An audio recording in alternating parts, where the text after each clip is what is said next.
क्रिस्त में मेरे प्रियजनों,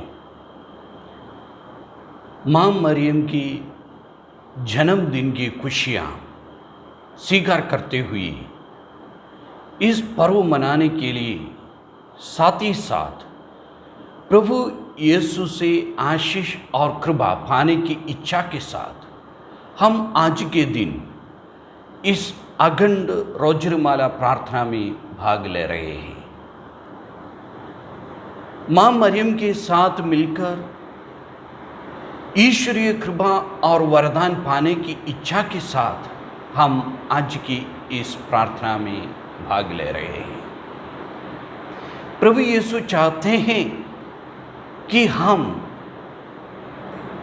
ईश्वर की माँ, कलीसिया की माँ, राष्ट्रों की माँ मरियम के साथ मिलकर प्रभु से विनती करें और प्रभु जो आशीष देना चाहते हैं उसको भरपूर मात्रा में हम स्वीकार करें। संत यूहन्ना का सुसमाचार अध्याय 14 अनुवाद 18 में हम पढ़ते हैं, प्रभु यीशु ने बताया, मैं तुम लोगों को अनाथ छोड़कर नहीं जाऊंगा। हमारे मुक्ति कार्य पूरा करते हुए अपने परम प्रिय पिता के पास जाने का वक्त जब आया तब प्रभु यीशु हमें बता दिया, हमें आश्वासन दिया, मैं तुम्हें अनाथ छोड़कर नहीं जाऊंगा। सांत्वना का बहुत बड़ी वचन है। आज हम माँ मरियम से यही सांत्वना प्राप्त करते हैं। प्रभु यीशु ने बताया, मैं तुम्हें अनाथ छोड़कर नहीं जाऊंगा।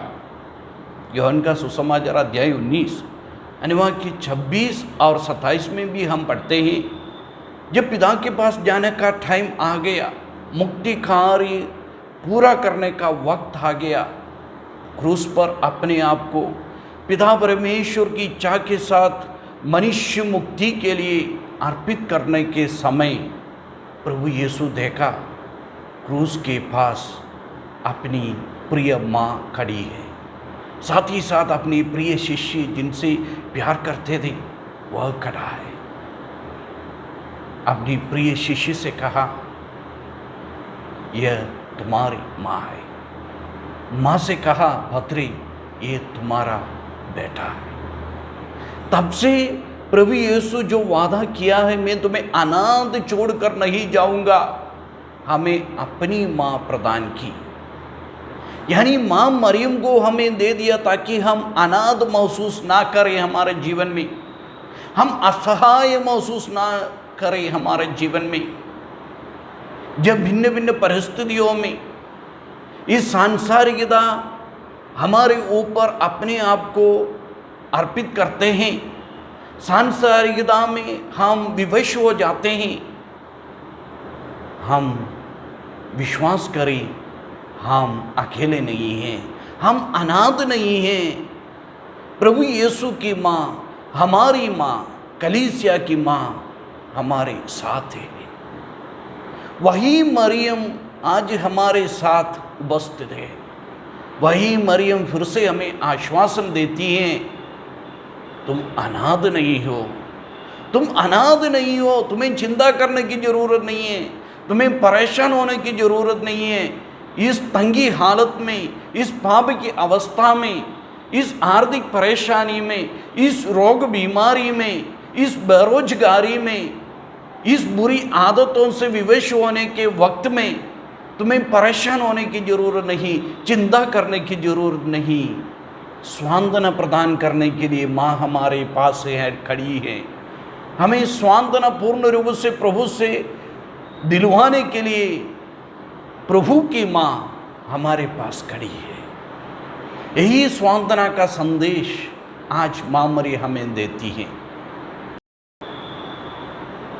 ईश्वरीय सांत्वना प्रदान करते हुए माँ मरियम हमें आज इस वक्त बताती हैं, जैसे यूहन्ना के सुसमाचार अध्याय 2 अनुवाद 5 में हम पढ़ते हैं, काना के विवाह भोज के समय वहाँ अंगूरी समाप्त हो गए। हम जानते हैं, सारी घटना हम जानते हैं। उस समय माँ मरियम सेवकों से कहा, अनुवाद के 5 में हम पढ़ते हैं, वे तुम लोगों से जो कुछ कहें वही करना। वे तुम लोगों से जो कुछ कहें वही करना। प्रिय भाइयों और बहनों, आज इस अखंड रोजमाला प्रार्थना करने के वक्त माँ मरियम हमें यही बताते हैं, वे तुम लोगों को जो कुछ कहें वही करना। शायद हम सोचेंगे यह कठिन है, ईश्वर जो कहते हैं उसको पूरा करना कठिन है, उसको विश्वास में लेना कठिन है। जैसे उन सेवकों से प्रभु यीशु ने कहा, मटकों में पानी भर दो। वे लोग एक संकोच स्थिति में आ गए, इसमें पानी भर के क्या करेंगे, यहाँ अंकुर ही तो नहीं है। तो इसी प्रकार के सोच हमारे जीवन में भी आते हैं। लेकिन माँ मरियम बताती हैं, वह तुम लोगों से जो कुछ कहें उसे पूरा करो।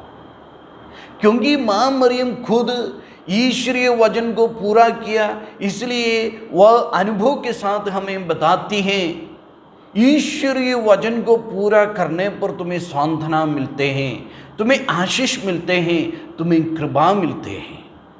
लूकस का सुसमाचार अध्याय 1 अनुवाद के 38 में हम पढ़ते हैं, ईश्वरीय योजना को जब गब्रिएल दूत उस कुंवारी मरियम के सामने प्रकट की, कुंवारी मरियम ईश्वरीय योजना के सामने अपने को अर्पित किया, ईश्वरीय वचन को पूरा पूरा स्वीकार किया और कही, देखिए मैं प्रभु की दासी हूँ, आपका कदम मुझ में पूरा हो जाए। ईश्वर ने जो कुछ कहा उसको पूरा किया, ईश्वरीय वचन को पूर्ण रूप से स्वीकार किया। उस वचन को स्वीकार करने पर, ईश्वर जो कहते उसको स्वीकार करने पर कई प्रकार की परेशानियों को झेलना पड़ेगा। माँ मरियम के जीवन में हम यही देखते हैं, जब प्रभु यीशु को, संसार के मुक्तिदाता को जन्म देने के लिए कहीं पर उन्हें जगह नहीं मिला, और जन्म देने के बाद तुरंत उसको उठाकर मिस्र के प्रवास में चले गए। इसके बाद वहाँ जैसे तैसे रहने का व्यवस्था पूरा किया। फिर ईश्वरीय वचन आ गया, नाजरत चले जाओ। तो ऐसी परेशानी में आ जाते हैं, लेकिन प्रभु बताते हैं और माँ मरियम हमें आश्वासन देती हैं, ईश्वर जो कुछ कहते हैं यदि हम उसको पूरा करेंगे, शायद कितने भी परेशानी हम तुम्हारे जीवन में आ जाएं, प्रभु तुम्हें संभालेगा, प्रभु अपने हाथ में तुम्हें संभालेगा। यशायाह नबी का ग्रंथ अध्याय 43 अनुवाद के 1 से लेकर 4 तक ईश्वर बताते हैं, याकूब जिसने तुम्हारी सृष्टि की है, इस्राएल जिसने तुमको गढ़ा है, वही प्रभु अब कहता है, नहीं डरो, मैंने तुम्हारा उद्धार किया है, मैंने तुमको अपनी प्रजा के रूप में अपनाया है। यदि तुम समुद्र पार करोगे तो मैं तुम्हारे साथ रहूँगा, जलधाराएं तुम्हें बहाकर नहीं ले जाएगी। यदि तुम आग पार करोगे तो तुम नहीं जलोगे, ज्वालाएं तुमको भस्म नहीं करेंगी, क्योंकि मैं प्रभु तुम्हारा ईश्वर हूँ, तुम मेरी दृष्टि में मूल्यवान हो और महत्व रखते हो। जब ईश्वरीय योजना को हम स्वीकार करेंगे, ईश्वर का सांत्वना का वचन हमें मिलता है, तुम मूल्यवान हो, तुम मेरे लिए परम प्रिय हो, तुम मेरी दृष्टि में मूल्य रखते हो। यदि तुम समुद्र पार करोगे, जलधाराएं तुमको बहाकर नहीं ले जाएगी, क्योंकि मैं तुम्हारे साथ हूँ। यदि तुम आग पार करोगे, ज्वालाएं तुमको भस्म नहीं करेगी, क्योंकि मैं तुम्हारे साथ हूँ। रोमियों का पत्र अध्याय 8 अनुवाद के 21 में हम पढ़ते हैं,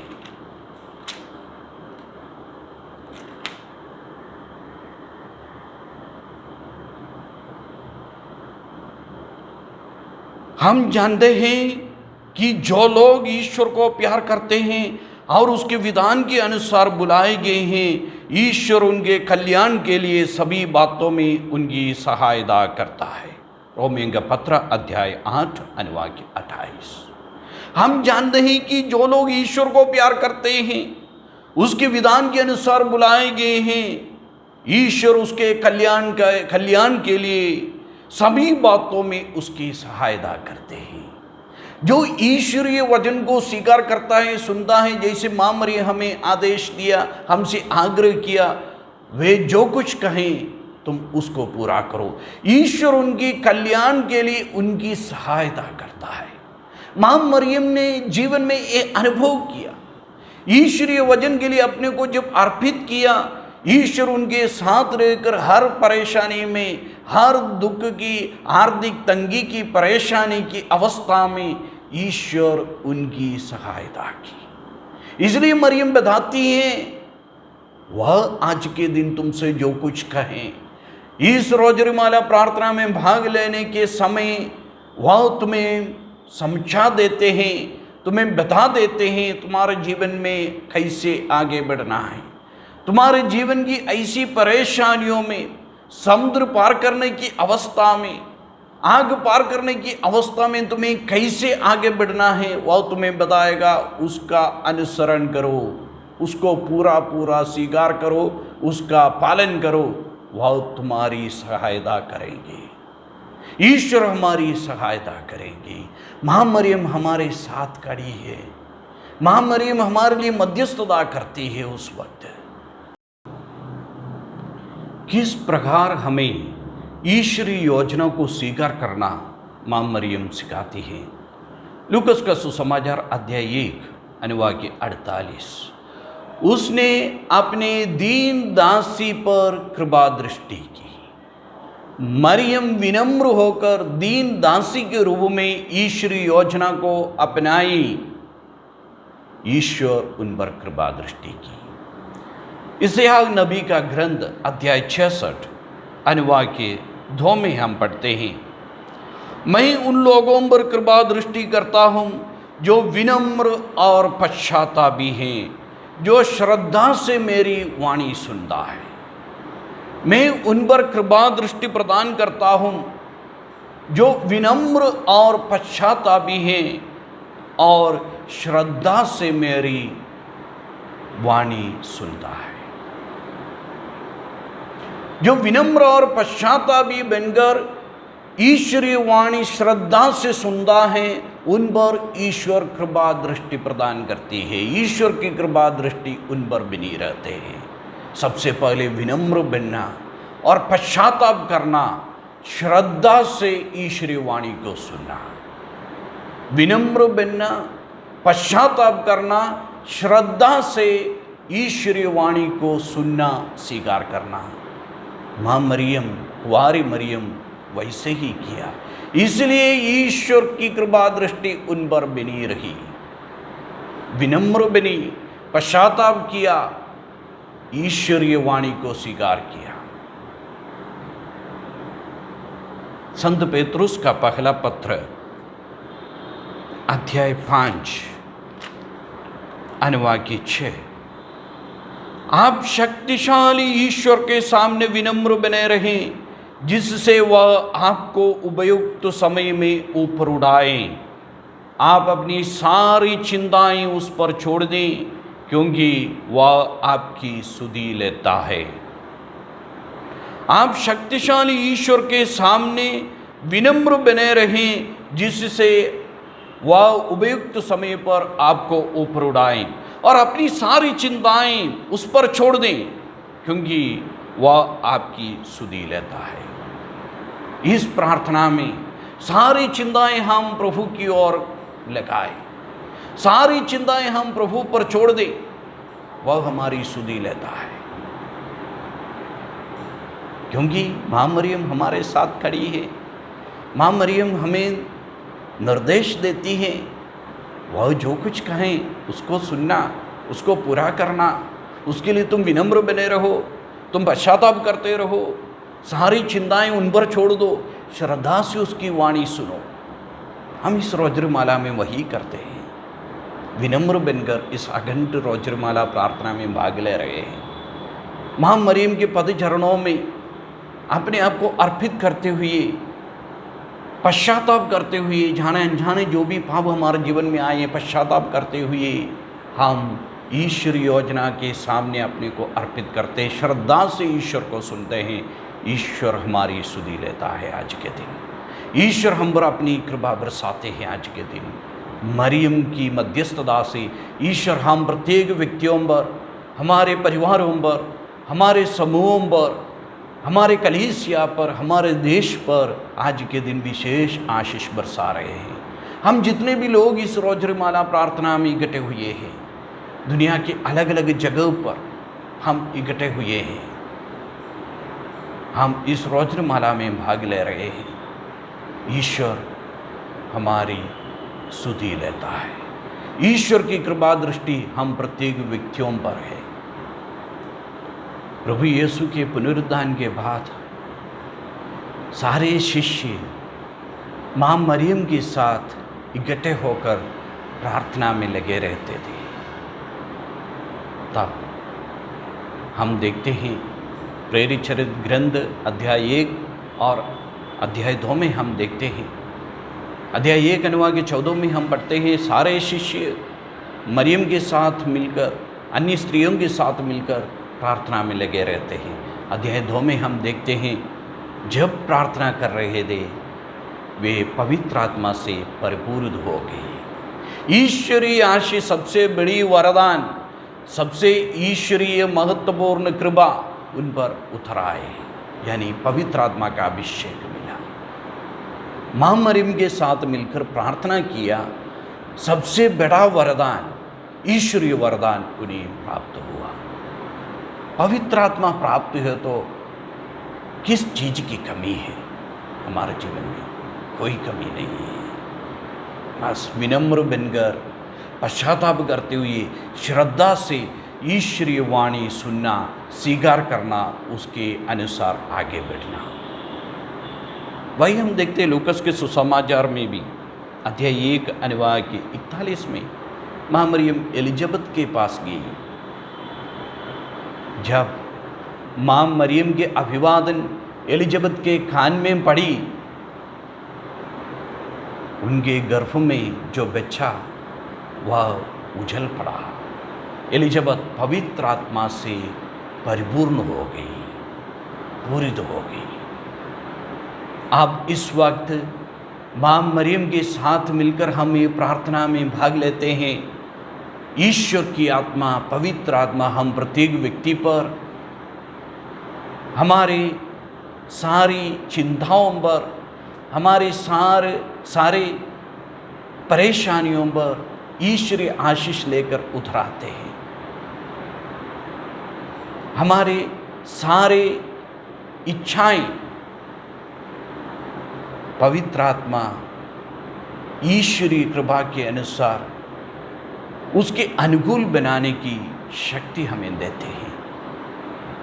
मां मरियम के साथ मिलकर हम प्रार्थना करेंगे, हमें और कोई इच्छाएं नहीं है, बस ईश्वरीय कृपा के सामने अपने आप को विनम्र बनाकर अर्पित करना, बस वही इच्छा है हमारा।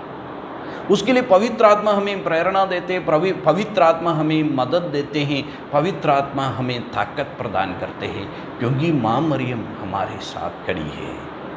मां मरियम एलिजबेथ के पास खड़ी रही, एलिजबेथ पवित्र आत्मा से परिपूर्ण होगी।